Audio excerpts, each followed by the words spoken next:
The San Francisco 49ers have hashtag paid Nick Bosa. Never a doubt, Jason.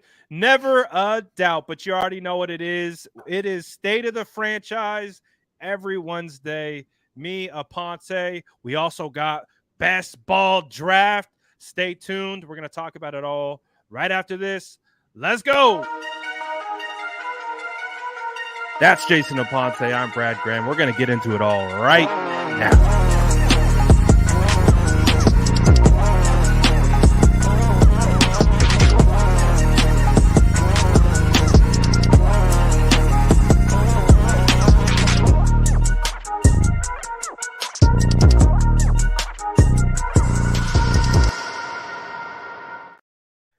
All right. Well, I just went crazy. Yep. So I want to know what your reaction is. I'm going to pass it to you. We already know the vibes. Nick Bosa paid 5 years, $170 million, $122.5 million guaranteed. How we feeling, Aponte? Incredible, amazing. Thank you, Superman, whoever's up there, the higher power, because it was getting scary. Like, you literally asked me right before that we got on, and you said, how are you feeling? I was low-key expecting Nick Bosa to miss week 1. And it's funny, I literally wrote an article at 1 o'clock about what was more likely. Is it more likely that the 49ers win without Nick Bosa or lose to Pittsburgh even if Brock Purdy plays well? But I guess what? We will never know. We will never know, and that's a beautiful thing, man. Look, again, this was always going to be Nick Bosa's. Nick Bosa had all the leverage, everything, right? I think we've kind of talked about it. The 49ers need Nick Bosa more than Nick Bosa needs the 49ers because of his situation. He's in his fifth year option, all that stuff. He didn't have to worry about fines, any of that. His brother has shown precedent that the Bosas will do whatever it takes to get paid. It always kind of felt like it went from something where we were sitting there like, man, this is going to be a done deal, like a slam dunk, like no questions asked, no problems. There's not going to be any issues. Nick Bosa's never going to do anything like hold out or say anything on social media. Well, he didn't say anything on social media, but this took a lot longer than we thought. But now it's Wednesday. He's on his way to the facility. Get there, get practiced, get ready for Sunday, and you got to feel better about the 49ers' chances on the road, home opener. That Pittsburgh crowd is going to be nuts. That Steelers team is very talented, but there's no way you don't feel any better about this team right now because Nick Bosa signed. You have to be excited. Does it feel like there's a weight lifted off? Because I know you're in the weeds like I am. You do a ton of 49ers content. You're writing for Niners Nation. You've got your own shows. And cooking, by the way, this man has had Vernon Davis, Dan Orlovsky, and Spice Adams in like a week. Yeah. Who is this guy? Start calling him Hollywood Aponte here pretty soon. But what happens when you get inducted into the PFWA. All of a sudden now people start reaching out and stuff. Nah, it's been cool, man. It's been really cool to do all that. Shout out to Vernon, Spice, and Dan, man. They were all great. Absolutely. But like we're in the weeds, man. Like just like these fans, right? Just like everyone who tunes into our shows and vibes with us, reads our work, listens to us, whatever.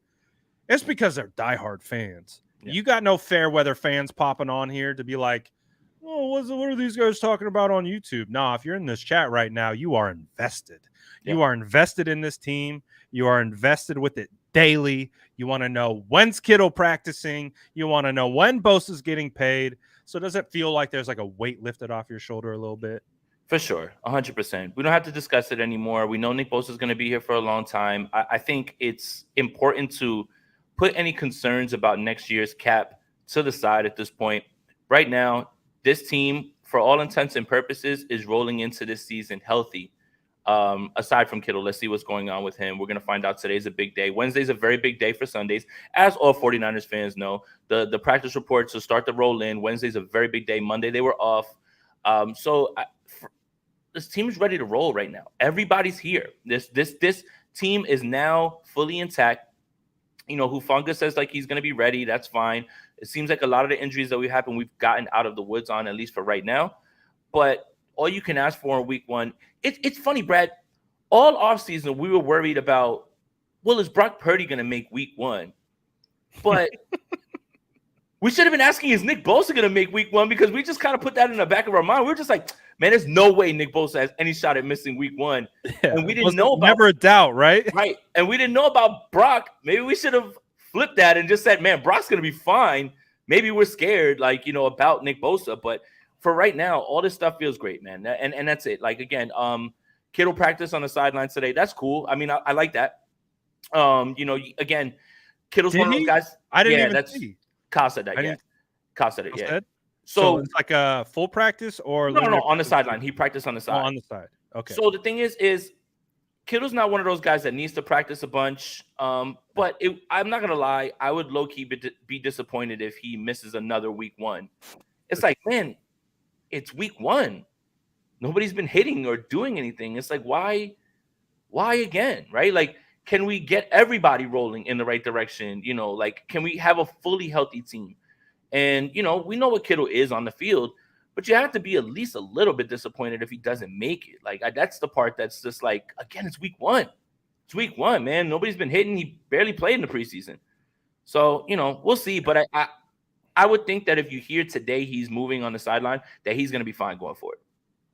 Yeah, I mean, Kittle's imperative to this offense because, as we know, in Kyle Shanahan's run game, a huge focal point is the tight end and the fullback. I mean, with all the motions and pulling that they do, they need those guys out there, and to kind of be relying on, let's call it what it is. Charlie Warner, Ross Dwelly, Braden Willis. That's a big step down. So yeah, want to get Kittle out there, man. Want to get Kittle going, revved up, ready to go. Man, we need it because I think you and I share the same sentiment, and I think most people do. The 49ers need to start out hot. Like, oh yeah, we talk about it all the time. Like, this is a playoff team, one of the best rosters in the NFL, but they got to win early, not just late, right? Oh yeah, and that's the thing is, it felt like last year 1 or 2 games was the reason the 49ers weren't able to get the number 1 seed. Yep. And someone pointed this out to me on Twitter, and it's almost like something I kind of knew, but I think I needed reminding. The 49ers have never lost a home playoff game under Kyle Shanahan. Oh, I didn't know. So 4-0. Okay. So their season's never ended in Santa Clara. So what do you need to do? The number 1 seed would be incredible. And again, there's a long history of Kyle Shanahan's offenses and how they start and how this team starts. Sure, the 49ers might win a game, but you look at the team and you're just like, they're not really clicking right now based on whatever, reps in preseason, however it goes. But Kyle Shanahan's kind of had this history from his time in Cleveland, his time in Houston, his time in Washington, anywhere he's been. Even if he wasn't the head coach, it's all been his type of offense. But that number 1 seed, that home field advantage, you don't want to have to go again to Philly. You don't want to have to do that again, Brad. Like, we talked about that. It's imperative that this team jumps out to a big lead and starts off hot, as opposed to what we've seen where they kind of are just trying to figure it out early on for different reasons. Of course, it's not always the same thing, and context is always proper and needed. But this is not the year for you to start like that. This is the year for you to start hot and continue to build from there. And that's kind of always been the concern. I literally sent the meme out today about that. Like, stop playing around. You can't mess around this year and kick away games, because Nick Bosa is not here, whatever it is. Now you have everything in order, and the goal should be always the number 1 seed. But something about this year feels more imperative for them to have it based on how, you might have to go to Philly again. Nobody wants to go to Philly. And not because you're scared of the Eagles. We don't know anything about that. But isn't it always better to play at home? So start wrapping it up a little bit earlier. I made the point earlier today because, as you know, I was in Philly. Just to think about that first 4th down conversion that Philly made to Devonta Smith. One of the reasons why I don't think Kyle Shanahan called a challenge flat or threw the challenge is because in real time, it looked like a catch, but they didn't replay it. They didn't show the replay. And that is also like a direct correlation to how having home field advantage, not showing like a replay of a play that is questionable, which could then change that's what Kyle said. He's like, they didn't show a replay. I didn't see, and they didn't buzz down long enough before we could. So home field advantage absolutely imperative for this situation. So, what are your expectations for Nick Bosa now? Turning the page, no training camp, no preseason. He didn't play in the preseason anyways. But what are your expectations for Nick Bosa basically rolling out of bed and getting ready to play a game? Yeah, I don't know about like full complement of snaps, but 75%, 80% of snaps, something like that should be fine. I actually asked Spice about this, and I said, look, man, you played in the league for how many years as a 49er? You know the training camp and everything. And it's like, will there be anything that negatively affects Nick Bosa? And he goes, listen, man, you're a professional. You're out working. You know, you can go do everything, work on technique, do all those things. He was like, he's a Bosa. You know he's going to be in shape. He didn't have any concerns when it came to that about Nick Bosa. Mhm. But you know, Kyle Shanahan basically said in the press conference he needs to have a beer belly or something crazy, you know, for him to not play. He doesn't have that. I was never worried about Nick Bosa being in shape. It's about being in football shape, which I Right. do think, Brad, is two different things. Of course. Being in shape is one thing. A lot of these guys in training camp, whether they're taking many reps, little reps, they're at least getting hit, and they're just feeling a little bit of like the hitting, and they're just getting themselves ready to go. I don't have reservations about him being ready, but I don't think that you will see the full complement of snaps from Nick Bosa. And you know what's the best part about the 49ers? He may not need to play all of the snaps for them to win. And that's a comforting thing because that unofficial depth chart, that's when I really started to panic, Brad. Right. When He wasn't you on start there. looking, you start looking, and you're like, okay, all right, Drake Jackson, we're all rooting for you. You probably are gonna break out this year. Oh damn, Cleveland Farrell and Austin Bryant, and I was like, oh no. I was like, that's suboptimal, not ideal.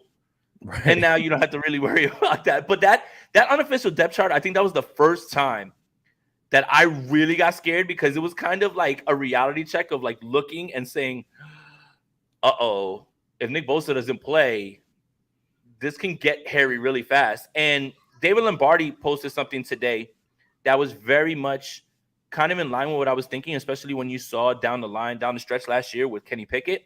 Mhm. When he had more than 2.5 seconds to throw the football, he was like sixth in the league in DVOA passing. When he had less than 2 seconds, he was bottom half. Oh. If you're gonna let Kenny Pickett chill, or if you let any quarterback chill for that measure, it's not gonna be good. But if you can at least get there and disrupt and still get in there, then you have to remember he's still a first year, second year guy now, obviously. But I'm talking about last year. That you should still be getting in his face and pressuring, and then think about all the attention Bosa demands.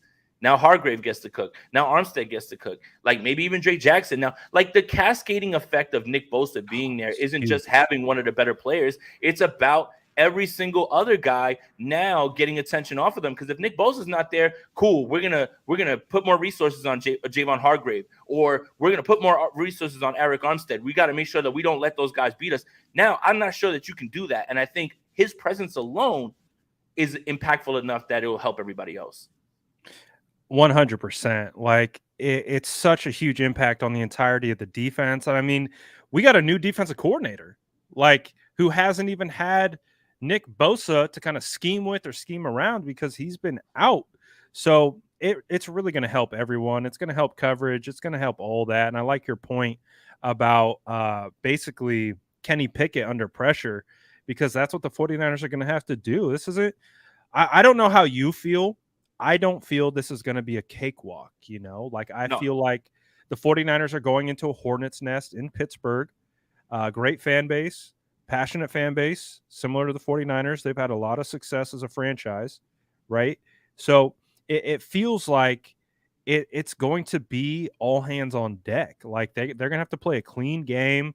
They're going to have to do a lot of different things in order to come out of there with a dub because, I haven't even been able to focus too much on Pittsburgh because it's Big we've been Bosa. so on Nick Bosa watch that, man, like Pittsburgh's good, right? Like their offense. I mean, we were talking about their defense, right? Their defense too is crazy, right? Mm-hmm. I mean, their defense was solid last year, and TJ Watt didn't play most of the year. TJ Watt, Cam Hayward, Highsmith, they've got some hoopers, man, over there on defense. And TJ Watt is another one of those impact players, just like Nick Bosa, that Cole McKivitz, I know you're watching, buddy. Praying for you, man. Let's go. This is it right here. This is it. It's right in front of you, buddy, because he lines up on your side most of the time. Let's go, McKivitz. This is a huge test right away. Right away. So all of those things are true. Their defense is always going to be solid. It's the Pittsburgh Steelers. They've got a brand of football. They're going to be tough under Mike Tomlin. They've been tough like that forever, since the 70s, since the Steel Curtain, right? Like, that's never going to change. So now that defense is going to be ready to play. But then you look over on the other side, and man, do they have weapons? Do they have they have so many? I mean, like, we literally were just talking about it. Pickens, Deontay Johnson, Allen Robinson's their third receiver. Pat Fryer moves to Hooper. Like, the same thing with Najee Harris and Jalen Warren. Like, they've got guys that can, like, but again, the 49ers defense has to disrupt all that with their pass rush, and they can do it now that Nick Bosa is there, regardless of his snap count, which I expect to be in the 70 to 80% range. Yeah, so I'm really excited, man. Like you said, it was getting worrisome there towards the end, like, especially with like Rap Sheet coming out being like, oh, the last offer we've heard is what, 30 mil, and we're like, well, that's not going to get it done. We know for sure he wants to be over 31. Sure enough, comes in at 34, and we get him. We got him on a Wednesday too, man. Like, why is it Wednesday? Always Wednesday. I don't know. Always Wednesday. To the franchise, they got to make sure we got fresh content, dude, to bring to all the followers, man. You and I last Wednesday were texting about doing it. I was like, maybe we should just hold off. Sure enough, after because you have to get into a mindset to stream, right? Like, once I'm out of that mindset and I've already canceled and I'm just like, all right, it's done. Then all of a sudden, like, what is it? The Trey Lance thing comes out, and we were just like, oh no, what? So Trey Lance wasn't traded on that Wednesday. What happened was Sam was named QB2, like right after we talked. Yeah, that's what it was. That what it was. And I was like, once I'm out of mode, like, of streaming, I'm not gonna hop back on the camera. Like, I'm already like locked out. But it's always Wednesday. It's always Wednesday, man. It's always Wednesday. Yep. Wednesdays apparently are the gift that keep on giving, especially for the State of the Franchise episode. And it's just a relief, right? Yeah. Because, dude, you've seen, part of I think the stresses that goes underrated as like a content creator. I mean, it all depends on who you are too, which I definitely give credit to.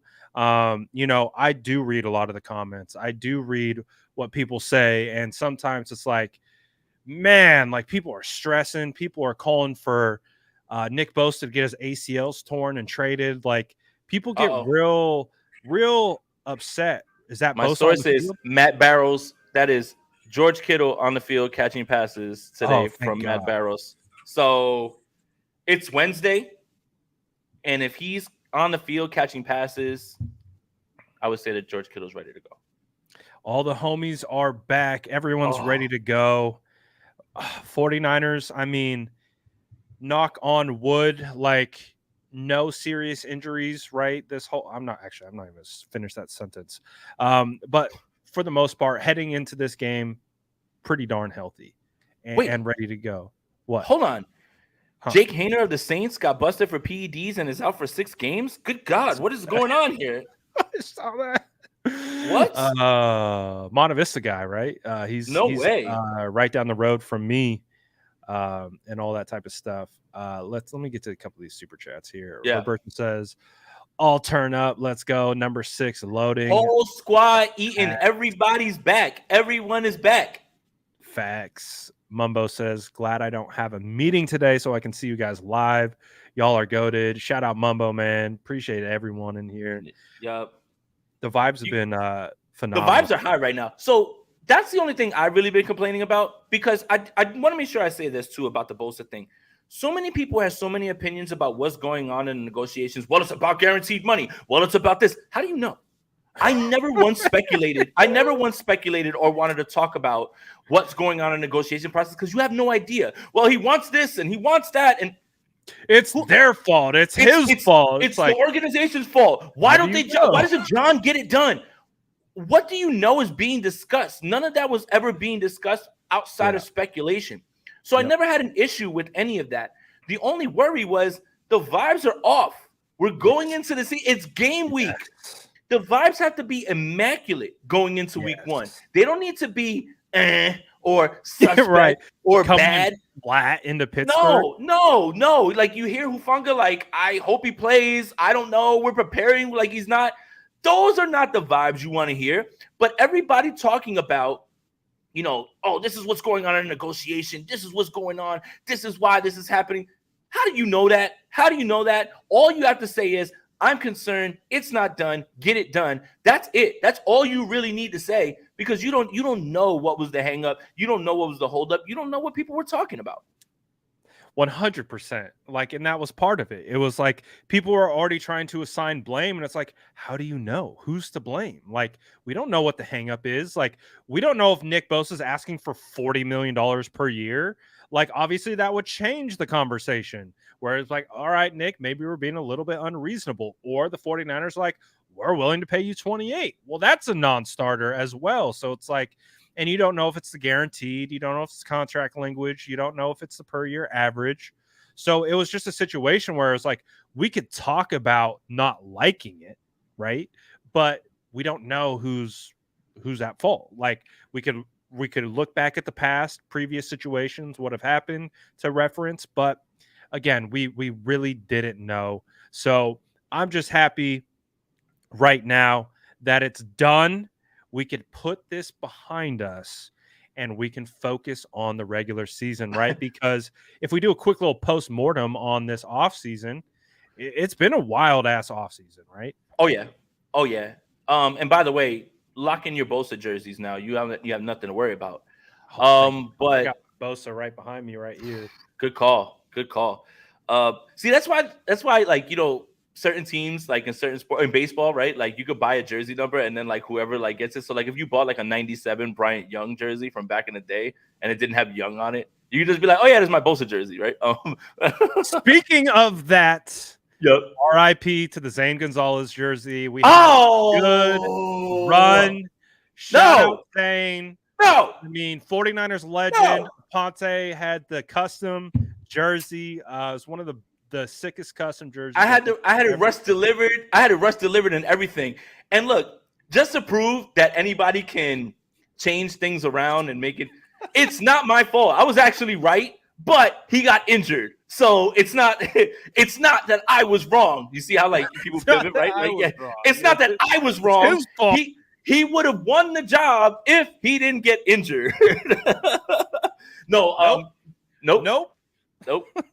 But hey, look, it's done with that too as well. But hey, look, no, regardless, right now we can focus right now with everything going forward. That just needs to be on the Pittsburgh Steelers. That's it, man. It's now game week now, like, and that's really, really incredible at this point, man. Like, it's Wednesday, and we can get into what Pittsburgh does well, what the 49ers need to do, and just now we're really like, now we're loaded up, now we're going. Like, now it's not, hey, did he sign? Is he going to sign? Is he going to miss? Whether he plays or not, we're going to find out the complement of snaps.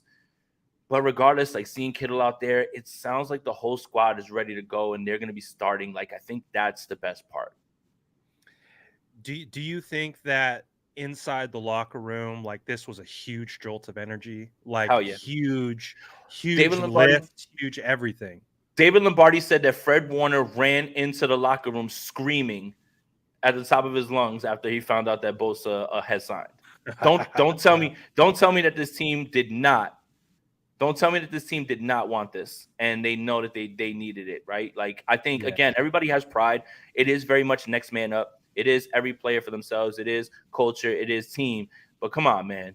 Nick Bosa, you know, like, DPOY, possibly back-to-back, like, that's a jolt. And apparently Lombardi reported on it in a tweet where he said that he just came running in and he just was super excited. And that's that infectious, energy. So, yeah. Because it's a brotherhood, right? Like, I think fans, not all fans.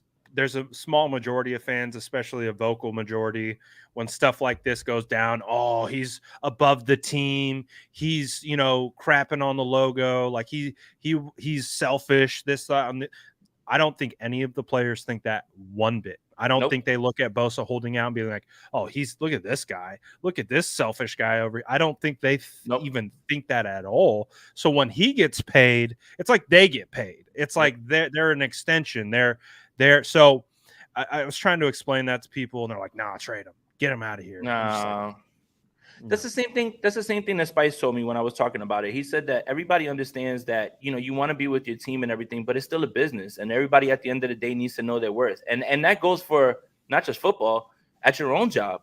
Like if you're doing your job at a high level and you feel like you're not being compensated properly, it's the same thing as you going to your boss and saying, look at what I've been doing. Look at this track record of what I've done. Look at the asset that I am. I expect this amount of money. It's all about knowing your worth. That's it. And also for 49ers fans and football fans in general, when you cry about how much someone's made, it's not coming out of your pocket. You're not paying it. Why do you care? Now you can be concerned about, oh man, are they going to be able to sign people later on? Cool. I leave that to the cap people who actually know what's going on. But the people complaining about the money and just saying, oh my God, how could you pay that much? You're not paying. You're not paying anything. You might not even pay to go to a game. I don't get it. It's like, you're not paying a thing. Jed York's got to pay. They make enough money. They're in Silicon Valley. That stadium is the middle of Silicon Valley. Like, we're good. We're good. Just let things play out and let guys get whatever amount of money they feel they deserve. And if a team pays them and you feel they're overpaid, nothing. That's not your business. That is not your business. Yeah, 100%. I mean, the 49ers got evaluated at over $6 billion. And if they were to actually sell, they would probably go more for 9 to 10 billion. So I'm not shedding any tears over the San Francisco 49ers and anything involving dollars and cents. They were the number one team in the NFL in ticket revenue as well, by the way. Were they? All right, Brad, let me ask you. We went to the home opener 2 years ago, right, against the Green Bay Packers, Sunday Night Football. Yep. You and I went and we sat together. Yep. How much did those tickets cost? And we weren't even close to the field. I mean, they're probably two bills? 2 bills? Two bills? Like so $200, and we were in a higher deck. Yeah. And there's how many? We were in like 222. Mm-hmm. We're probably how like many, row 20. How many players? How many people are allowed in the stadium? Over like 65,000. 65,000. I'm not good at math, but the team will be fine. They're gonna be fine. They're gonna be fine. And then hold on. What about concessions? Bro, it costs like $20 for beer. So you have 8 or 9 games at home in which you generate an insane amount of profit. And I'm supposed to be worried about like what the Niners are paying someone? Hey, don't forget the Swiftie tour. Don't forget Beyonce out here in the offseason. The 49ers make an insane amount of money. Yeah. And it's not my job to worry about what they're paying people because, one, I'm not in control. And two, they're the ones that got to figure out the salary cap, not me.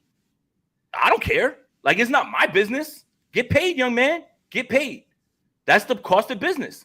When you have top-end talent, you have to pay them. You have to pay Debo. You got to pay Kittle. You got to pay Bosa. You got to pay Warner. You want a really good team? This is the cost. Dollars and cents. It's not my – I don't got to deal with the salary cap. I don't care what that man made. That's not my job. I don't care. And I know how much and I know how much I have to spend when I go to San Francisco and when I go to the games. So you damn well sure I do not care at all about oh my God, they're paying. Oh yeah, cry me a river. For real. Like, again, I've been telling people, like, if you took a shot at Bosa or if you took a shot or whatever, I'm like, go do a lap, then come back and we can celebrate because it's ridiculous. But we also did, again, you showed the video of Kittle earlier. It does sound like I think I saw Lombardi tweet it. It does look like Kittle practiced today and Kittle will be ready to go. So, I mean, great news, man. We needed this type of day. We needed this day to kind of clear the vibes, clear the energy. Because like you talked about at the top of the show, the vibes were down. Vibes were questionable at best, right? And like, that's important. Like, you see it all the time, man. Like, it's a weird situation. Like, as someone who like would go out and practice with the team, you know you have a good team, but some days it's just flat.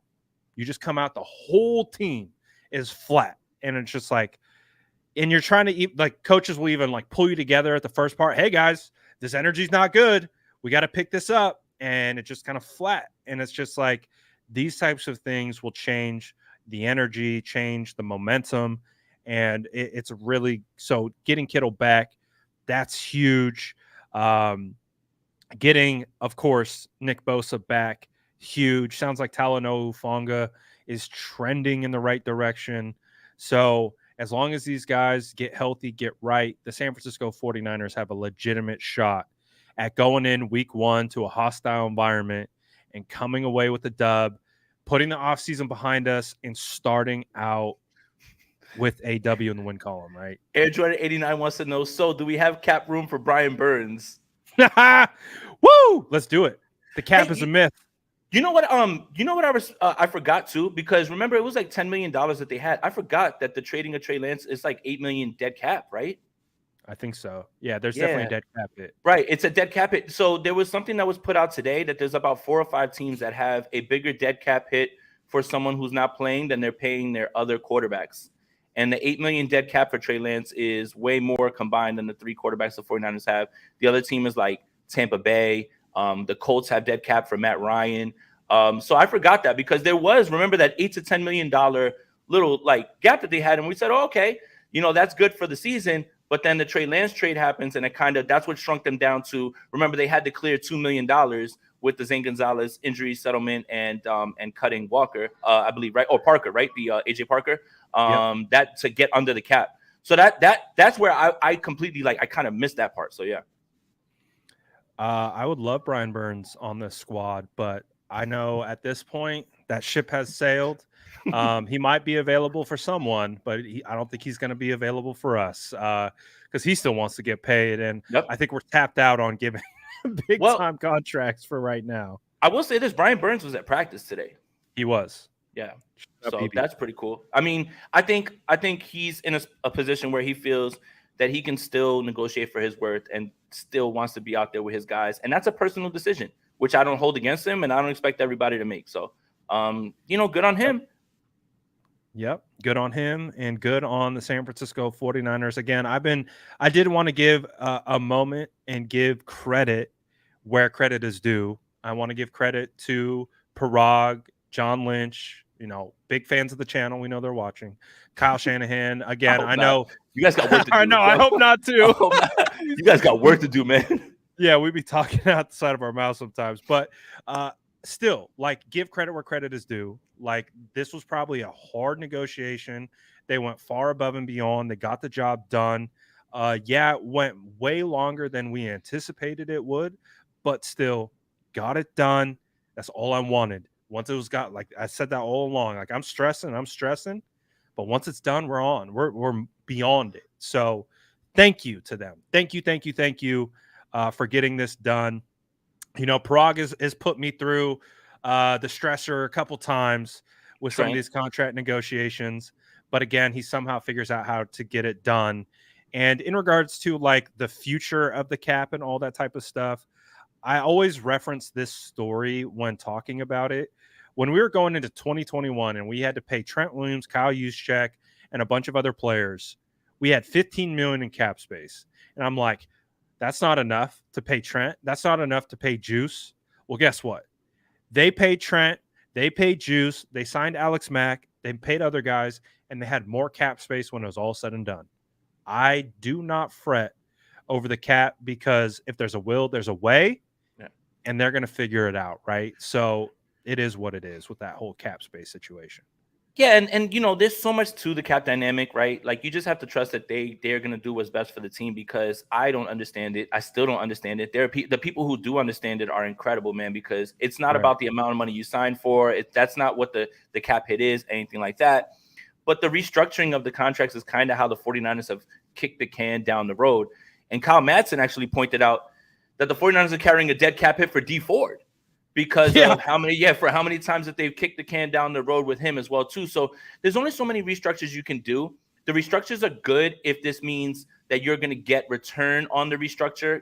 Again, with D Ford, they did that to alleviate his big cap hit. and you're still carrying it now. So in that regard, it didn't go well. But like Eric Armstead might be, restructured, or you may have to wave goodbye to one of your stars that is a little bit older, right? Like next year. I don't know how it all works, but Mhm. I do suspect that this team is preparing for all that, especially when they were going into this negotiation with Nick Bosa. So it's again, you just kind of have to trust their judgment right there, because we don't know how this all breaks down, and there's very few people that do. And that's why I salute those people who completely Yeah. understand the cap. They understand the void years. They understand what you can do with certain money and all that stuff. It's important, and I think that that's something that again, we're going to find out as they go forward. But thankfully, we don't have to worry about that until next year, because the 49ers are all set, and Nick Bosa's move today actually clears up some space, Yeah. and that's the good part about it. Absolutely. All kinds of stuff going down. Yep. Justin says, what's this mean for Chris Jones with Kansas City? Do you think Bosa's deal has been really holding up everyone else's? Because people have been saying it was flipped, like Brian Burns, Chris Jones, that's holding up Bosa. And I was like, I fully disagree, because it's Bosa who's resetting the market, not those two. So it feels like they've been waiting for Bosa this whole time, right? Maybe. And that's the thing, right? It's like everyone's like, oh, the highest paid player. Well, everybody's the highest paid player at their position until the next guy signs. It just goes that way, and that's just how it is, right? So it's Aaron Donald, TJ Watt, now it's Bosa, and then whoever the next guy is going to be is going to touch that as well too. I don't know what's going on with Chris Jones. I know they have a game tomorrow. And remember, Yeah. he's an interior defensive lineman, so I don't know if the pay structure is the same with an edge and interior defensive lineman. I'm not certain about that. Right. I do He know that does Chris. shift out to the outside sometimes, but No, and I know Chris Jones is an ultimate disruptor. Trust me, 49ers fans know more than yeah, anything. we know. We Yeah. saw that last year. So I don't know if he was waiting around for Bosa, because I'm not sure that the market is the same for an interior defensive lineman and an edge, if those are the same sort of numbers, because I think the league views edge players as like those unicorns. Even if Chris Jones is an absolute stud and dog, I don't know if he can like demand all of that money. But that doesn't mean that Chris Jones doesn't value himself in that range or very high. And look at Aaron Donald's number. Maybe Chris Jones looks at Aaron Donald's number and he's like, listen, man, he's probably on his way out. I still got years left in me, and I've been very productive. We won Super Bowls here. It helps to have Patrick Mahomes. But what if Chris Jones? That's what Chris Jones is talking about. So again, like, we don't know the negotiations. We don't know what he's looking for. But in terms of waiting for players to sign, you're going to always eclipse the next guy, right? Like always when the next guy gets a deal, right? So Parsons is the next guy. That's an absolute good one. Parsons is the next guy. When he goes up for a deal, he's going to go up for a deal that's going to get more than Nick Bosa. And the Dallas Cowboys will literally bring a shopping cart right up to him and bring it right to him. So again, like I think again, it's more just about who gets what done first. And I think positional value is something that's important. Yeah, no, I agree 100%. All right, so what else do we got left with the 49ers, man? Like what else before week 1 needs to be addressed, needs to be discussed? Any worries? Are we worried about anything? Like, well, what are you thinking about that? No, Cole McKivitz against TJ Watt. Obviously, that's going to be a very pivotal matchup. You can't allow TJ Watt to just be in there disrupting, man. This is a huge test for Cole McKivitz right out the gate. There's 3 ends that could challenge McKivitz really tough early. 100%. You feel much better on the left side with Trent Williams, obviously. You actually kind of feel a little bit better on the interior as well, although Cam Hayward's a dog. So Brendel and Banks and Burford, they've got their work cut out for them. But on the other side, it's just TJ Watt one-on-one. You can't leave McKivitz on an island. How does Kyle Shanahan adjust to that? Does he does he find ways to bootleg the other way and get away from TJ Watt, or try to do things like it's really going to be tough when it comes to all that stuff. That's why you kind of hope Kittle plays, because Kittle can help as well too. But I think that's your first concern is Colton McKivitz against TJ Watt, because TJ Watt is one of those game disruptors. He's not just a very good edge. He's the guy that he can knock the ball out or tip the ball in the air that ends up being interceptions. Turnovers are pivotal, especially on the road. That Steelers crowd is going to be juiced, man. They got their first. It's the first time in a long time that they've been home for week 1. So that those people are going to be out there jacked up. They feel really good with the way that the season ended towards the end, because Kenny Pickett definitely turned it on at the end of the year. So it's really about keeping that crowd at bay, but trying to keep TJ Watt from disrupting the entire game, man. My goodness. It's TJ Watt, it's Highsmith, it's the young rookie Herbig, Yep. who's going to be a matchup nightmare because he's like 6 feet tall, but he's quicker than a hiccup. And he's going to be coming off that edge screaming. So I think it's going to be a lot of obviously running the football and short passing game to kind of keep the pass rush at bay. So it's going to be very interesting. If you had to predict, is Jake Moody kicking, or is it going to be the practice squad kicker Wright, who actually played for Pittsburgh and obviously can kick in that environment? What do you think? Say one more time. I just want to make sure I got this right. Moody or Wright? Who's going to be the kicker week 1? Oh, it's probably going to be Moody. Look, preseason's preseason. The lights are on. Make the kicks. Just make the damn kicks, man. That's it. For me, I've always been a proponent of Kyle Shanahan being just a little bit more aggressive sometimes with fourth downs. And if you start to have an inkling that maybe your guy shouldn't be kicking from a certain amount of distance, or you feel confident, you've seen some things where you can take some shots, right? Like on fourth down, maybe 4th and 1, 4th and 2, you feel like, okay, well, I've got a play that I can, if you feel comfortable. I love Coach. I think he's great, but I would love to see him be just a little bit more aggressive. I'm not talking John Harbaugh aggressive. I'm not talking about literally going for it every 4th down and having a punter on your roster is literally like a waste. I'm not talking about that. But I am talking about situationally, especially if you have a chance to like secure a first down and end the game. Obviously, it's a risky proponent. It's never 100%. But I would like to see Kyle Shanahan just be a little bit more aggressive on 4th down. Now, if you have reservations about your kicker and you feel like your offense is rolling in a direction where you can get away with some stuff, then go for it. Like make sure make sure that you feel all of those things. And I don't know what would be the reason that you feel those things. I'm just saying Coach, would probably know those things. I would love to see Coach go for it a little bit more instead of settling for field goals. Yeah, I would love to see aggressive Kyle kind of show up. He's been aggressive in spots, hasn't worked all the time, but I think Kyle's spoken to it. He's still learning, how to pull the levers at the right time and do all that type of stuff. So, man, we're talking about football. Look at us. I know. Talking about actual football. Actual football. You see how quickly things change when you clear the distractions, you clear the deck of all the things. No, you can obviously just talk about football now. We're not talking about quarterback controversies. We're not talking about holdouts. Obviously, we're celebrating Nick Bosa getting paid. Let juice kick, as Joshua said. Maybe he should like return punts too, right? Maybe.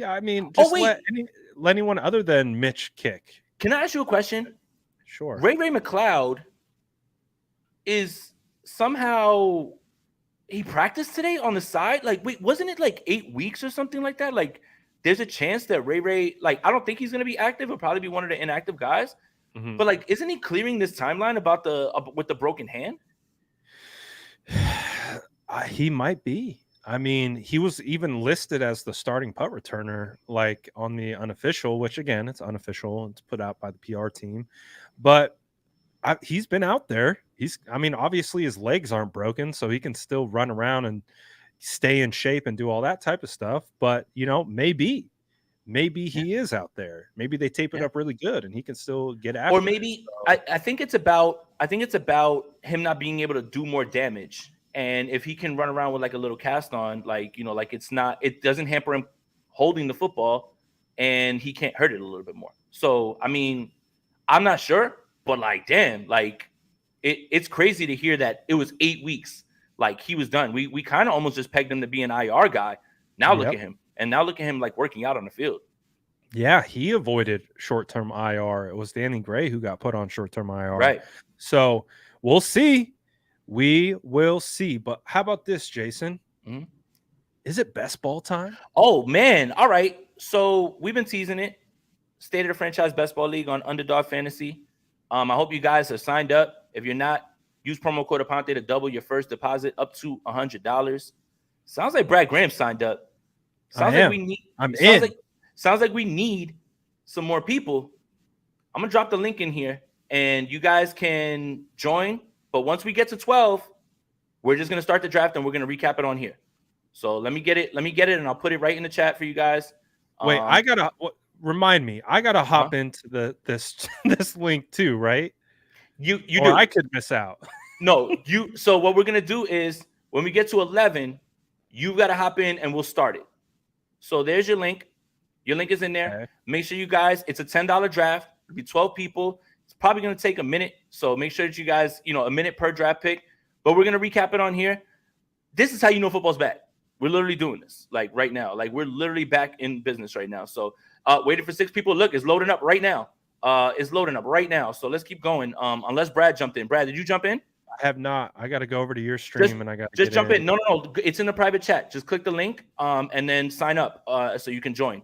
Yeah, look, 1, 2, 3, 4, 5, 6. We got 6 now. So let's log in. I'm logging in.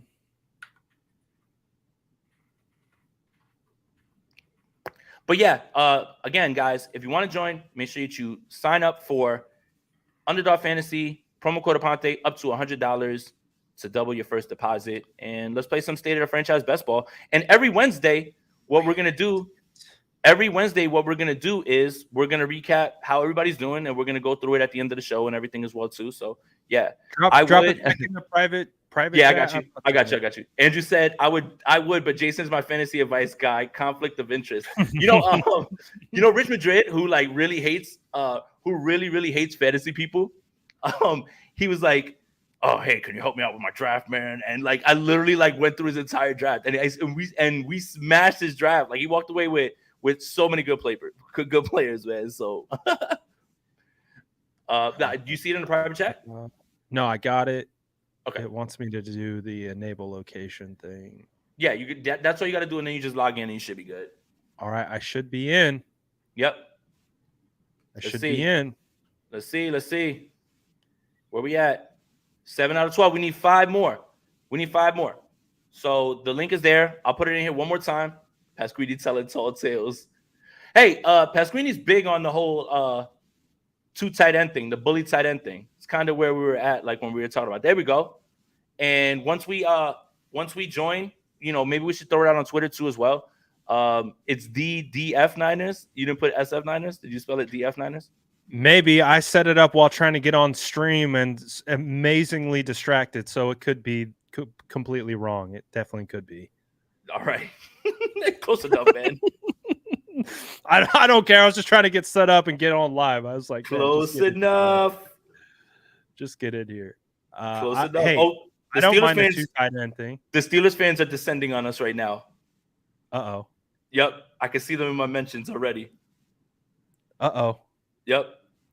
I'm getting Pittsburgh fans following me just because I said, we lit. See you on Sunday.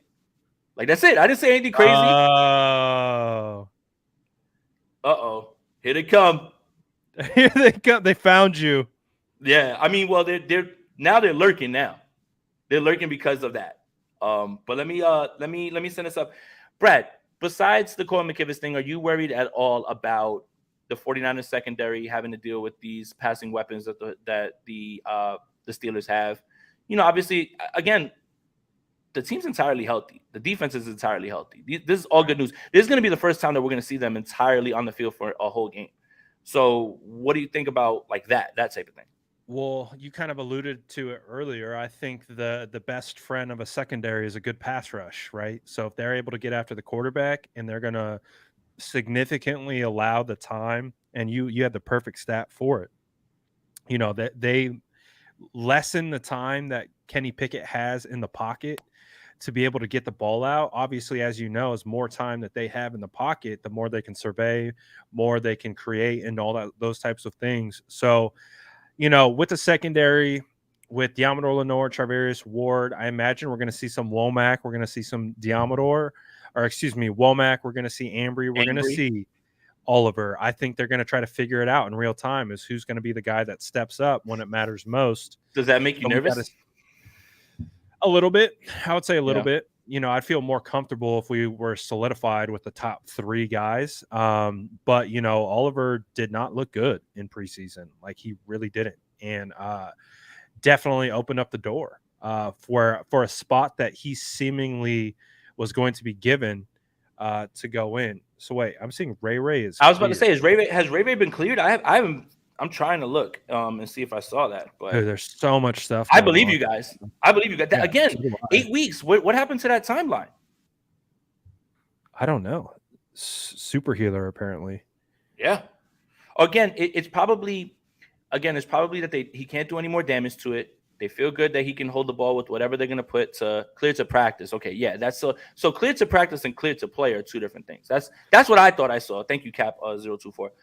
Yeah, it's from Cam Inman. He says McLeod has been catching punts on the side and expects to play. Oh wow. All right. Well, there you go. So, yeah, I don't know. Yeah. Yeah.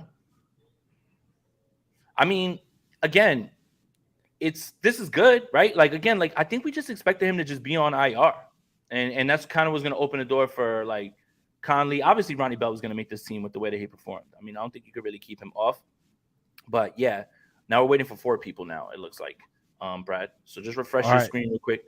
No, it says the SF Niners. You got it right. They're trying. I see it. Yeah, we need 3 more now. I don't know if you hear A-Release. She's super excited. Let me try dropping the link because I don't think it drops to my guys because we have different chats. Yeah, so I'm dropping it. Well, I mean, if I drop it in this chat, then I think it goes all together, but you should try that too as well. There you go. Perfect. Just 3 more. That's it. And once we get loaded up and we're filled, then we're just gonna roll with the draft. But while we do, we can still talk about some other things that's going on. Another thing too that kind of I think is falling by the wayside is obviously Christian McCaffrey is gonna play, but Elijah Mitchell, huh? Yep. And he's fully cleared. Right. So this team is legit healthy all the way with like all their starters, certain backups. I don't know if there's been a season where this has happened. I mean, such an energy shift. With, like, is everyone stressed out? Is Kittle playing? Ray, being out. Like, where's Bosa at the top of the list? And then boom, Bosa's paid. Kittle's back at practice. Ray's expected to play. Just such a shift in energy that I think is just much needed. Right? Are you disappointed that we wouldn't get a Keller Weatherspoon matchup again because he's not there anymore because he played there all last year? Honestly, I haven't thought about a Keller Witherspoon in a long time. But if he was playing, who didn't someone call him soft? Like Dante Whitner.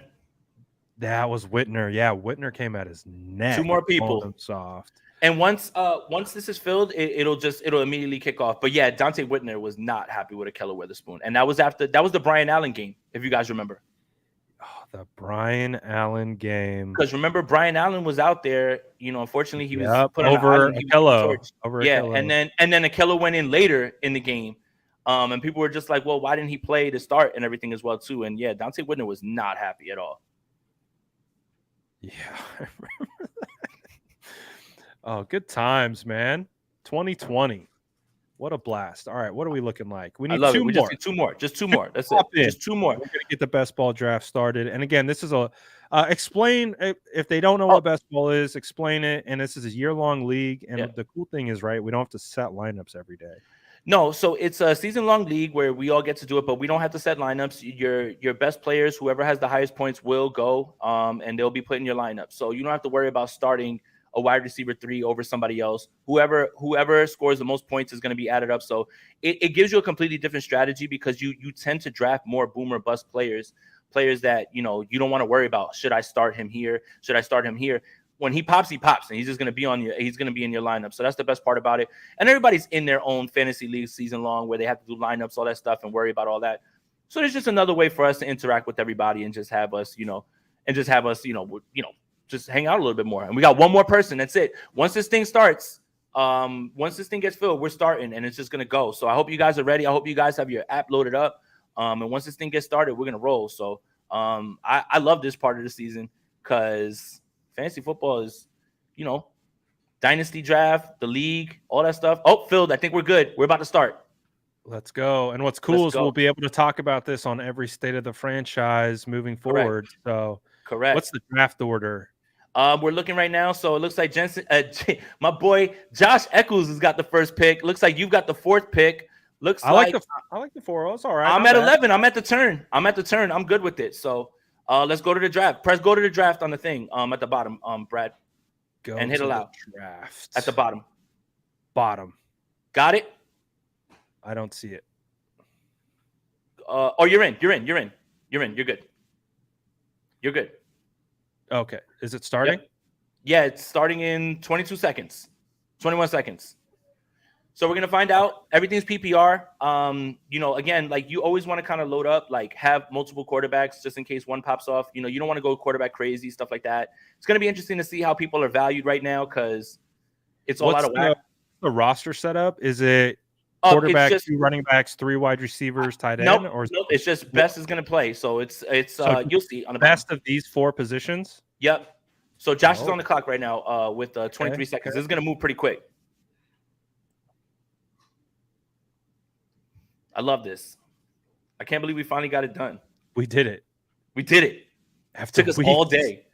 I don't know if Josh is going to end up with Justin Jefferson, so he shouldn't feel too bad if he auto drafts. And I think that's my consensus 101, especially in PPR leagues. Let's see.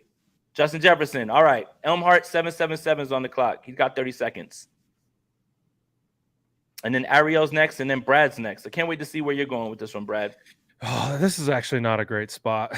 Why? Why does everybody hates all their positions? No matter. I got the first pick. I hate it. Because there goes McCaffrey. McCaffrey goes. Let's go, Ariel. Justin Jefferson. Bijan. Where we at, Brad? God. Now I'm like Eckler. I'm thinking Eckler. I'm going Eckler. Screw it. Solid. Screw it. You're getting a baseline with upside, so. JCE 3781's on the clock. PPR, right? So yeah. Mm-hmm. Mm-hmm. Every league should be PPR. I agree. Jamar Chase, the one and only's on the clock right now. Tyreek Hill, Rodrigo 77 is on the clock right now. Let's see, man. This is good because it's like perfect. Tomorrow's the first game. Everybody has in their mind how they think things should lay with ADP. And everything's kind of shifted around now with like injury news and holdouts and all that stuff. Because you probably would have seen Jonathan Taylor go early on in this, but obviously he's out Travis for 4 Kelce weeks. Too. So yeah, he's impacted. We'll find out. We will find out. He's questionable for tomorrow. Right. Rodrigo is going to get Travis Kelce on auto pick. Damn it. Damn it. Son of a. All right. El Palito's in.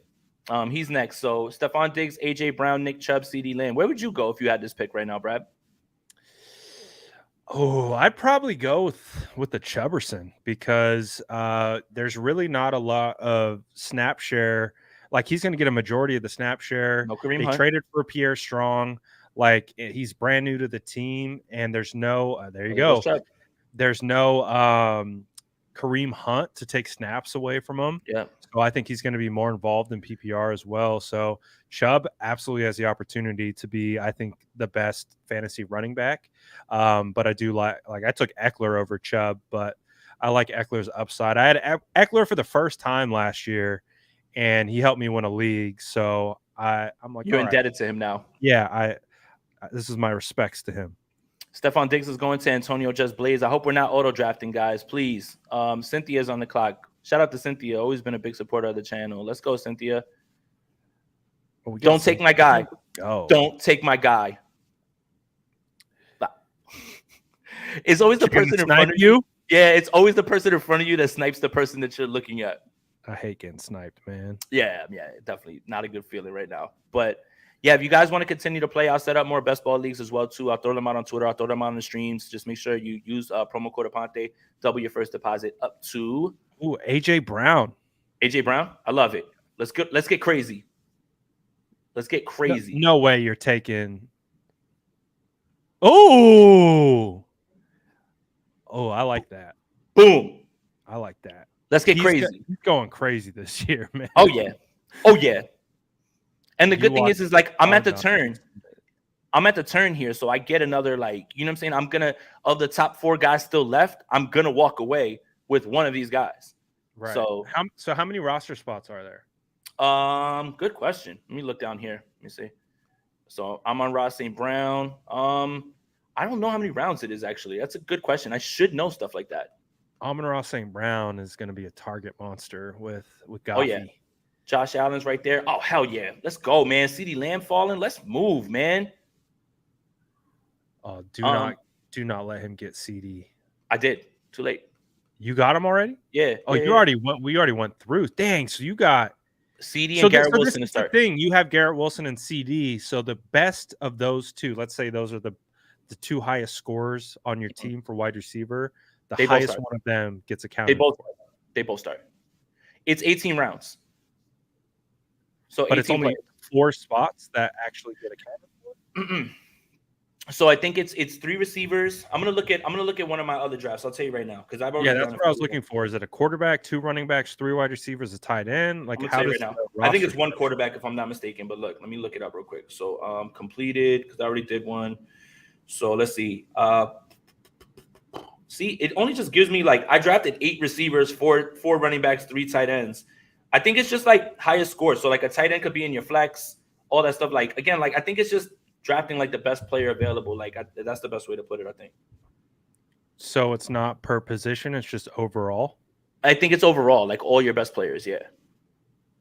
Let me look at real quick. You know what I'm gonna do? I'm gonna go to last year, and I'm going to look at some of those best ball season. Okay, I won that one. I'm on the clock.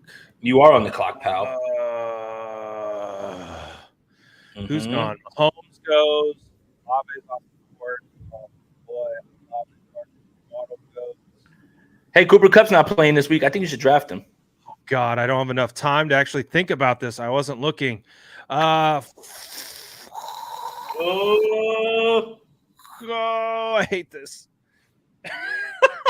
Derrick Henry. Okay, I like it though. I mean, at 2-9, that was a panic pick right there. Yeah, but at 2-9, well, what did you start with now? That's your second pick. I got an Eckler Henry stack. Okay. So now we know where you're going now. So if we play two running backs, we're good. Yeah, you do. Jahmyr Gibbs. Yeah, what did he say? He wants 1,500 this year, man.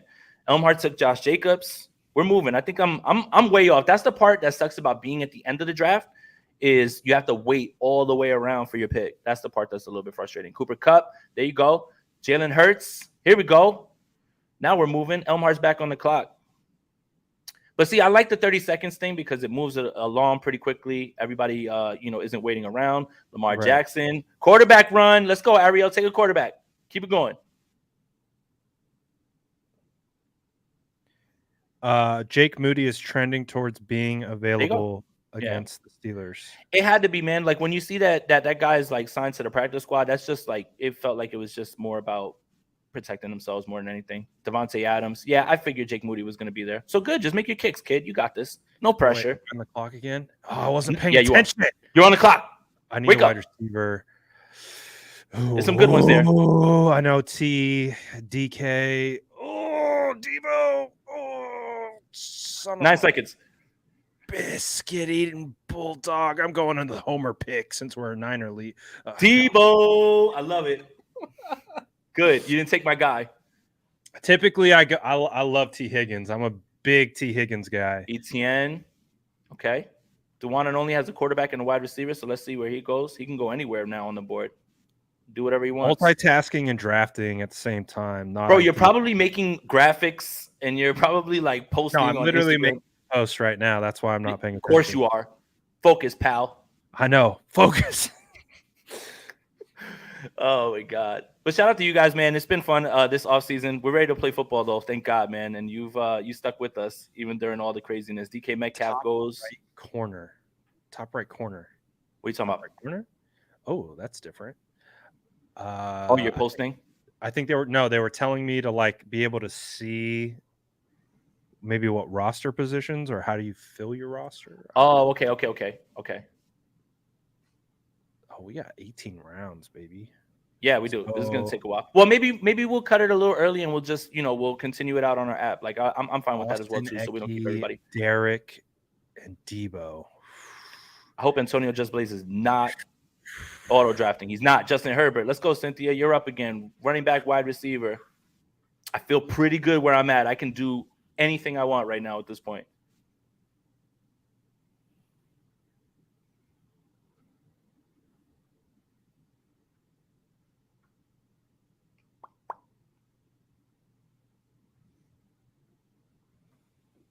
Cynthia's got 5 seconds. Let's see. Looks like Devonta Smith, if she's auto drafting. Sure is. I will take Ramondre Stevenson. Thank you very much. And I will wait back for my next pick. And I've got my eye on 2 people. Somebody better not take both of them. Who'd you go with? Oh, I took Ramondre Stevenson at 311. Okay. Yeah, that's fine. You're He catches passes. Zeke? No, I mean I heard that today as well too. But he's catching passes as long as he's doing that. And if he busts off some runs, that's fine. Like I'll take him right there. That's a good spot. It feels fine right there. But yeah, that report that Zeke might steal the goal line work. I mean, and yep, DJ Moore. How'd I know that was gone? I was kind of hoping he would fall right back to me. But yeah, I kind of felt like that was a possibility for sure. I think DJ Moore's going crazy this year, man. Hell yeah! It's time to. This one's for Brad Graham. This one's for Brad Graham. Oh, who you taking? Keenan Allen. Kiki, do you love me? Keenan Allen, CeeDee Lamb, and Garrett Wilson. I am elated with my start, along with talk about a wide receiver stack. That's crazy. Well, that if I don't know anything about football, I know wide receivers. Yeah, that's a fire stack. I feel good about that. And you gotta, the thing is about being at the turn, and this is just good advice for anybody who's doing fantasy drafts in any way, is don't worry about reaching, because you're gonna be out for like 18 picks if you don't get your guy. So just draft your guy. Who cares about ADP when you're at the end? When you're in the middle or towards the beginning, then you've got to kind of feel like that. But you have to always look at how many more picks you have left. So just go get your guy. Don't worry about ADP. Don't let anybody be like, I wouldn't have taken him there. Well, if I wait around, he's not gonna be there. Mike Williams, okay. And Joe Mixon. I got cooked in one of my home league redraft leagues as it was almost like a zero RB strategy where like I pushed RB and the 2 guys I was targeting got swooped right in the same round that I thought I was going to be able to get them. So it kind of screwed my whole situation, but we'll make it up on the waiver wire. Oh, I'm almost up. I got to pay. There is no waiver wire. There's no waiver. Oh, nope. Even more spicy. This is your team. I see someone there. I don't know if you're gonna do it, but I see someone there. I see him too. Oh, here we go. I might have to.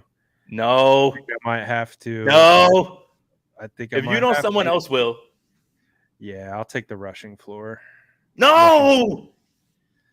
I'll bring him home. Shout out to our Prince. Trevor Lawrence. Okay. Shout out to our Prince, Justin Fields. Quarterback run. Gun. Yeah. A little bit. I think when a lot of people see like quarterbacks going, they start to like get a little nervous about that type of stuff. I tend to kind of let the board try to fall to me as best I can. Najee Harris, Kenneth Walker. Look at Josh, man. He's cooking. I'm back up. I got to figure this out. You got a quarterback, 2 running backs, and a wide receiver. Man, I'm not loving. This is where you're going to find out. That 5 to 7 round area, Darren Waller, damn it. I was kind of open, but I didn't think he was going to get past you. Pickens. Damn it. That's exactly who I was That's who you were looking at? Yep, that makes sense. Pickens, Drake, London is too scary. DeAndre is too scary. I can't take Ayuk. Deontay. You already got Debo? Yeah. Kirk, I don't mind, but he has Ridley. You got 5 seconds. Where is Pickens? Why can't I see him? He's gone. Ariel took him. Oh, you're gonna get Drake London. You're getting Drake London. You know what, Brad? If I could calm you down a little bit, I think he's gonna be fine. Actually, I really do. If you've been reading the reports out of Atlanta, they're not saying anything too good about Mr. Pitts, and it seems like it's all Drake London. I mean, I hope that's wrong because I don't understand it. But yeah. Could be. No, I like Drake London. He just had a down year. And again, you don't want, first year starting quarterback, so you don't know what it's going to be. Of course. But you got to take But the plunge again, there. I think that's not the worst pick right there. No. And the thing is that Drake at least gives you a little bit of upside, especially if he turns it on. So I think that's fine. we'll see. Not a bad pick, man, at all. Hopefully, it will be a touchdown Machine. juggernaut. Yeah, maybe they're just throwing it up to him. But I think he's going to be good, actually. I really do. I mean, I've kind of had that same hesitance, but kind of when you see him in a certain spot and you look around at who's left, like I would take Drake London over Christian Kirk. I probably would have taken him over DeAndre Hopkins for sure, just because I'm not excited about that at all for some reason. Deontay Johnson's solid. I think a lot of people are sleeping on him as a PPR machine. But I feel good because I'm going to get somebody that I really love right here, one way or another. So I feel a little bit better about this. I might get two guys that I really love. All right. Dameon Pierce is gone. Cynthia's back on the clock. And the Jonathan Taylor thing is really interesting too, right? Because he's right there and he's obviously the next one up. I picked him and I stashed him. Yeah, that's the thing. I picked him and I stashed him. I think that it's too important to overlook. You can always put him on IR in season long leagues. Obviously, you can't do that here. But I took him in one league and I stashed him on my IR. All right. Taking Alex Madison right now with my second running back spot. So I feel a lot better. You think Maddie's going crazy this year? I think he is. He's going to get all the work. I mean, it's between him, Ty Chandler, and Myles Gaskin actually is who they just signed. But I feel good about this spot because no matter what, there's only 2 picks in front of me. I'm going to get a guy that I'm really high on here. Jahan Dotson, love it. And James Cook. Okay. So now I'm deciding between Tyler Lockett, Terry McLaurin, and J.K. Dobbins. That's who I'm looking at right now. Because I think Terry, right? Like, and Terry's ready to play. He's on track. He's actually there. So is Chase Young. Tyler Lockett's always somebody that everybody kind of just undervalues over and over again. So I'm going to have to make a decision and just shut up. But I kind of want to make sure that I have a robust. What about JSN? Nah, not yet. I'm taking J.K. Dobbins. I'm good. I'm good with having Dobbins. Dobby? Yeah, I'm going with Dobbins because I think, again, this Ravens offense, even if what's his name, Todd Monken is taking over, they're still going to be up tempo. And as long as Lamar's there, they're going to have shots. So I like it. I like that there. I feel good about that, especially with the 3 receivers I have. Like, I feel really good. Like right now, you can see in the corner too.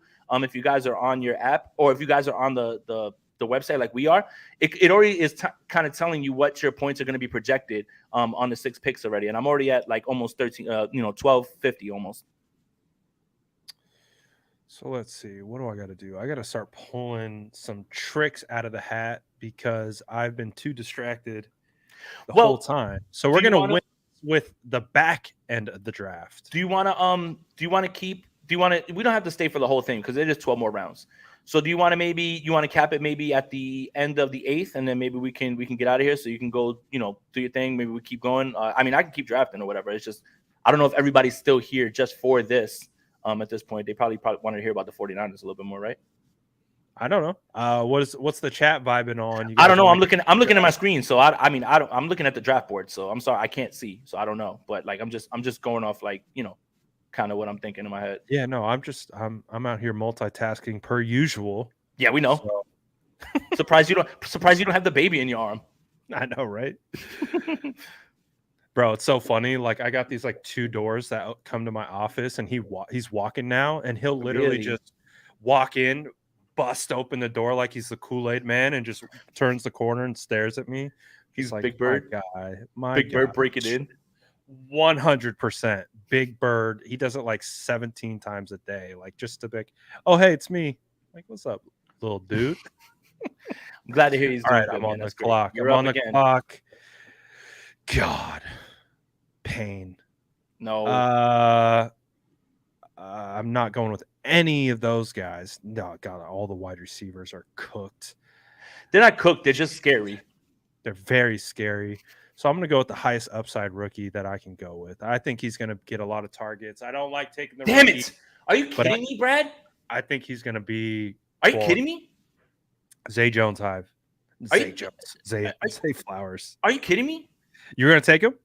Yeah, I mean, I thought he was just going to slide. Like, I thought people were just going to get away from him and not worry about that. Let's go. Oh, my God. Are you kidding me, man? You think he's going to get peppered with, especially in PPR? He's going to hoop. And I love their receiving core. Like, even if Odell's number 3, I love Rashad Bateman and I love him, but I think he's the one who's got the biggest chance to break out. Yep. Damn it. They've said Zay's been like what the most unguardable wide receiver in training camp so far. I believe it. I believe it. What Odell said that he's got a chance that in a few years to be a top 5 guy. Yeah. All right, fine, Brad. You want to play like that? Yeah. It's snipe time. No, it's not snipe time from Matt Farr. I got like 8 picks on it. Snipe's like right in front of me, man. I'm almost back up on the clock. I gotta pay attention. You better pay attention. So yeah, we can end this. We can end this in the 9th round if you want. And then we'll just keep it going. For everybody that's here, if you're still like, just keep going with the draft. You know, we'll keep going. Kadarius Toney, I like it. He's gonna have blow up games. I expect them to be good tomorrow. Oh God, I'm back on the clock. So many Let's decisions. Go. I don't like anyone at the top. Streaming value right there. What? I might have to see. Okay, I like Pittman, bigger wide receiver. Obviously, down year last year. Anthony Richardson. I'm gonna try to buy it as he's going to be the number 1 receiving target. Obviously, on an offense that's going to be down a little bit with no Jonathan Taylor. Hopefully, we get some. It's best ball, right? So if he comes out with high touchdowns. You know, if he has the most points, he'll be the one that's starting. I love Alvin Kamara at 7.5, man. I think everybody is just, I mean, the only thing that you have to worry about is if the Saints want to give Jamal Williams all the goal line work. But, man, Kamara, man, I don't know how you pass on him in the 7th round. Addison. That's who I thought you were going with. Nah. All right, 4 picks away, or 5 picks. Oh, yeah, 4 picks away now. Rodrigo is on the clock. Javonte, I was waiting for that. Definitely waiting for that. That's a good call right there. Do you think he's going to bounce back? Yeah, he's going to be fine.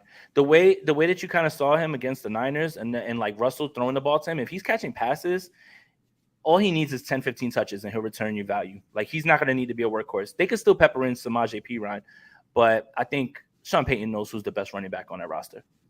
Zach Charbonnet, is that how you say it? Yeah, I think so. Yeah. Okay. Tonio Just Blaze. I love that name. Yes. I mean, sort of. See, the thing with Kenneth Walker is, and it kind of scares me, is I think, damn it, I just got sniped from my guy. Son of a. I thought I was going to get Dallas Goedert. Hey, we saw Dallas at the Combine. And at the Super Bowl, too. Man, massive guy. Yeah. Massive. Okay. All right. Now it's panic time because I thought I was going to be sitting chilling with getting him. And I don't want to reach for somebody else right now. I think I'm just going to wait. Tyler Lockett just went. That's who I would have taken right there as well, too. Somebody who's going to give you big blow-up games, but you can't really rely on, and he's probably perfect for best ball, Gabe Davis. Okay. Because Gabe Davis is going to go off for 3 touchdowns in a game, but I don't want to have to worry about starting him when he catches 1 pass. You know, like, that's the thing about, like, this whole thing. So he's a perfect best ball guy. He's perfect. Yeah, he's got touchdown upside, but I don't know if you can rely on him week to week. No, and that's the hard part is trying to figure out what week to play him. And it's just like you end up getting stuck without, knowing. And that's the hard part. So, like, now I can set it and forget it, and I don't have to worry about it. So when Gabe Davis goes off and he catches 4 touchdowns from Josh Allen in one game, he's the highest scorer on my team, and he plays. So that's the best part about best ball. You could take more chances. All right, James Conner just went. I don't want any part of that backfield with the Philadelphia Eagles. Ooh, this is scary times right here. All right, screw it. I'm going to reach. I'm going to take my first tight end, and that's Evan Ingram. Ooh, okay. I mean, the only thing that scares me a little bit is now Ridley's there. Christian Kirk obviously had a rapport with him. Zay Jones, who you mentioned earlier, was not somebody who's just like to be forgotten.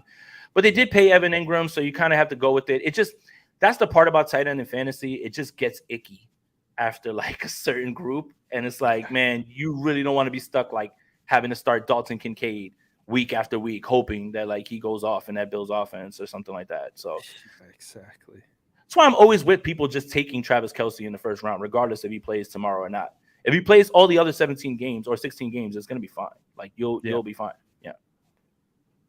You can always find a spot starter for week 1. Yeah. I mean, if you want to go with his handcuff, Noah Gray, you can. I wouldn't. I would try to look, especially in your home leagues, like see if Sam Laporta was drafted in that same game. I would, because that game feels like it's got shootout potential. So if Sam's there, I would take a shot on him. Who else? Irv Smith, maybe. I kind of like him as well, too, just to be like a dart throw. But that's what you're gonna have to do when you run through the top 12 tight ends. It's not fun. It's not nice. Right. Yeah, we can end this at the end of the ninth if you want, Brad, because I probably right. got to go get C. Avery or whatever. So, but let's keep going. Everybody, just stay drafting. All right, I'm coming up. Yeah, you are. What are you gonna do? You're gonna take my guy, aren't you? I know you're gonna take my guy. I see his name. I see his name. I see his name right there, and I know you're gonna take him. Ooh, Rashad White. I Well, he like went that. late, Do though. you think Sean Tucker's going to eat into his production? I mean, he'll still catch passes. So it's tough. I mean, I think you're playing him just as a volume play, and you're just kind of hoping that everything's gonna be fine. I'm gonna reach, and it is what it is. See, I got to get a tight end. here we go.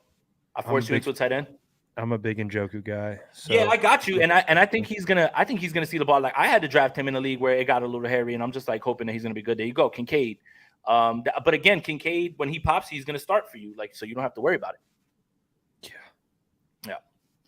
Yeah. Almost done here in the ninth, and then we'll finish into the ninth, and then that's it. We can just let everybody go. But shout out to everybody that's in here that joined the draft. Shout out to everybody that watched. Make sure you like this video, subscribe to the channel, hit those notification bells for when we go live. It's game week, man. Tomorrow there's gonna be more content. Friday, sprint right option. Tonight on Sour Death Sam's channel too. Shout out to my boy Patrick. Hey, no, that show is lit, man. Killing it. Can we talk about the Kyle 5000 and how he's taken over Twitter? Bro, the Kyle 5000 is the best thing I've ever seen on 49ers Twitter. That's ever happened to anyone ever. The responses that he puts out, I'm just like, bro, not only does he body people, but it's like it sounds hilarious. like Kyle. Yeah, it's freaking hilarious. The stuff that he references. I'm like, what the hell? How did he program that? Like, bro, the production value, all of it, dude. He's killing it, man. Dude, he needs way more love. And there goes Sam Laporta. It's only a matter of time. You know what it is. Only a matter of time. Oh, yeah. I mean, he's got the momentum for sure. What he has on his channel is he has he's going to talk about the team, but he has the creativity and the comedy. Like that is something that I think is lacking, right? Everybody wants to like be, analysis, tell you everything, right? And Patrick's just being himself, and I think he that doesn't is give an F. You can literally see that though, and I think that's what people get attracted to. Is like, man, this guy's really being himself. That's not an act. That's really how Patrick is. Yeah, for the vibes. Always for the vibes. All right. Can't believe you didn't take 5,000. It's hilarious. Can't believe you didn't take that guy that's there. After he gets drafted, I'll say his name, but I'm really shocked that you didn't go get him. Because I know you like him a lot. Okay, AJ Dillon. I gotta get a quarterback, huh? Do you do like mock drafts on Sleeper or like? Nah, not really. Nah, unless it's a format that I'm not familiar with. There's Elijah Moore. I'm surprised you didn't take Elijah Moore. I almost went Elijah Moore. I didn't want the Njoku Elijah stack. Makes sense. All right, makes sense. You want to spread out your exposure. And I needed some running back depth, and I like upside of Antonio Gibson and PPR, especially with Eric Bieniemy. I hear you. I think he'll have some upside because I think it's going to be a true RB split with him and what's his name, but I think he'll get the PPR upside. I hear you. So, we'll see. Maybe he has maybe he busts out this year. Okay, it's time to get that rushing floor. Thank God, Daniel Jones. Thank you, buddy. Needed that. Whew. Feel a lot better now that I got somebody with like rushing floor. Who'd you get? Daniel DJ? Jones. Yeah, Daniel Jones. Sitting right there. That's a great value. Yeah, I think so too. That's what I'm thinking as well too. Hollywood Brown. Now we're getting to the part where it's just like you better just get your guy. So yeah. I got one more in mind. Don't take my guy. Where is he? I'm going to reach a little bit. Where you at? Where is he? I just saw him. Oh, okay. Oh, yeah.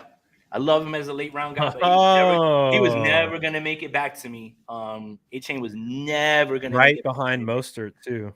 Yeah, I mean, good. I mean, Mostert's going to be around for like 1 or 2 games, but that's A-Chain's backfield. All right, I think we're good, bro. It's the 10th round. Let's get everybody out of here too, so they don't have to sit around because nobody cares about our fantasy teams, right? Hey, man. I think today's been a good day. We got a lot of good injury news for anyone who's Been following along. Kittle's practicing today. Per Cam Inman, Ray McLeod is expected to play. Moody's trending towards playing, and we got Nick Bosa paid. So a lot of good stuff going on, man. I love it, man. This is I mean, realistically, again, to kind of put a bow on everything, the 49ers could have all 22 starters starting. And how often does that ever happen? I'm excited about this part. Yes. I can take a nap. You can take a nap? Yeah, because I was on stream the other day and I was super tired and I was like nodding off because, bro, Jason, like when I tell you I've been on Nick Bosa watch, like I had been on Nick Bosa watch. But like, you were up for Trent's thing, right? Like you weren't sleeping like I was, because it was like I was up. It was like 6 a.m. my time, right? Yeah, we vibed for that. But like, you know, I've also seen stuff drop at like 6 a.m. So like I got a draft. Fuck. Oh, hey, Brad, language. My bad. Damn it. I'm all over the place. Let's see. 8 seconds. Damn. No, don't want to go there. I'm about to. You already got Zay. You already got Zay. Don't do it. I'm screwed. Get away. You're getting Bateman now. I'm screwed. Well, one of them is going to be really good. One of them is going to be really good. Cheeks. My team is absolute. This man, all right. But hold on. I thought you were the double agent for the Broncos. Low key, you might be Ravens flock. I know, dude. My team sucks, dog. So you guys got some free money out of me. Congratulations. I'm gonna be getting on here every state of the franchise talking about how I'm getting cooked. But it's all good. It's a good day. I'm not gonna be upset. Nope. We got a bunch of good news. I'm doing too many things. My head is. That's on me. My head is all over the place. I'm over here thinking about taking naps. But anyways, man, today's a good day, and we're gonna figure it out with all this stuff. And man, today's feels like a much better day to be a Niner fan, right? Yeah, and it just feels like we've kind of crossed one more thing off that we have to talk about, and we can just get back to talking about the team that's here, because everybody is here. And you worry about whatever's going to happen next year with salary cap ramifications next year, but the point is and I'll reiterate it, it's not our money. They're paid. Good. Jerick McKinnon, Ariel, really? I'm on the clock again. Jerick McKinnon, really? I know you did that on purpose. I literally thought he was going to slide to me, man. Of course he's going to score 2 touchdowns tomorrow night too. Bro, I'm unbelievable. I'm doing terrible at this. You are doing terrible. Come on. You got 5 receivers. Terrible at this. All right, screw it. Damn it. Just take the guys. I hate this. I hate this with every part of my being. Jordan Love, baby. You know what? I think he's actually going to be good. I don't know. I have no Ask idea. Rich Madrid. He's our resident Green Bay Packers. I know fan. he's loving. He's pretty in on him. For all the quarterbacks he hates, he's pretty in on Jordan Love. And I find it so all the players. Joe Burrow's not that good, man. Who cares? Pretty stressed, man. He's like a top 5 quarterback. I don't know, man. Did you watch Jordan Love? I mean, I watched the film. Oh, good stuff. But yeah, I gotta get to some stuff. But yeah, do it. This has been a good one. We'll keep drafting. Obviously, I'm gonna have the worst team in the league, but I just wanted to make sure that all our followers had a chance to win, and just make sure that they have a real opportunity at this. Going against Juggernaut and Jason. No, not even that. Forget that, because I got my ass kicked in this league a bunch of times or whatever with a bunch of the people that are in here. But Brad's a big proponent of I just want everybody to have fun. And I think that's what makes him my favorite content creator. It's just like, look, I'll draft with you, but I hope everybody has fun. And I think that's kind of what Brad's vibe was today. I'm not stressing at all. I'm like, bro, we got content. We've got, I mean, it's a great day. Come on, I'm on the next pick. At least just stay for my next pick, because I'm gonna piss everybody off when I say who it is that I'm gonna draft. We'll wait for your turn. We'll go through the turn. Just one more turn. Yeah, one more turn. Cynthia's on the clock. She got 10 seconds, but I can't wait to make this pick. So everybody in the chat's gonna lose their mind. And this is absolutely 100% me trolling, and trying to be funny. So let's see. Cynthia's gonna take Treylon Burks. I am gonna take starting quarterback. I am taking starting quarterback for the San Francisco 49ers next year. Kirk Cousins, baby. And that's the show. Let's get out of here. Oh, and there goes Brock. There Brocky you goes go. off the clock. There you go. There you The go. former 49ers quarterback and the guy who's going to be replacing him back to back. Unbelievable, man. Crazy. No, put some respect on It's Captain it's a Brock. joke, guys. I mean, as long as he's out there, of course, everybody's going to say that. I think I'm still on the clock, huh? I don't want any of these wide receivers. I actually want someone who I think is going to do well, but I can't find him. Nope, man, this is a dead spot right here. I'm gonna go. Who's the tight end this year? Oh God. Yeah, screw it. I'm gonna take Dalton Schultz. Screw it. Go draft him. All right, cool. All right, that's it. That's the show. Yeah, Okay. just because you need a backup, just in case. Like if he hoops one game, then he's up. Yeah, so that's it. Absolutely. All right. My team stinks, man. No, your team's way better than mine. Jones, Cousins, Ramondre, Matt. Bro, you got a Wilson, Lamb, Allen stack. All right, yeah, I like my receivers a lot. A lot. You could win the league just off that stack alone. I'm like sitting that. over here with a bunch of scrubs. Like, Let me look at your team. Hold on, let's go over it real quick. Just real quick. I got Rashad Bateman, bro. Like, and I love Rashad, but you didn't want. But you already had Zay. Yeah, let's see. But right now, you're projected at 2,217 points. With what you have, and you haven't even added any more. So that's not bad. So this is new experience for me. I've never done a sleeper, or excuse me, underdog. So this is all new to me. The board, the way everything's stacked is new.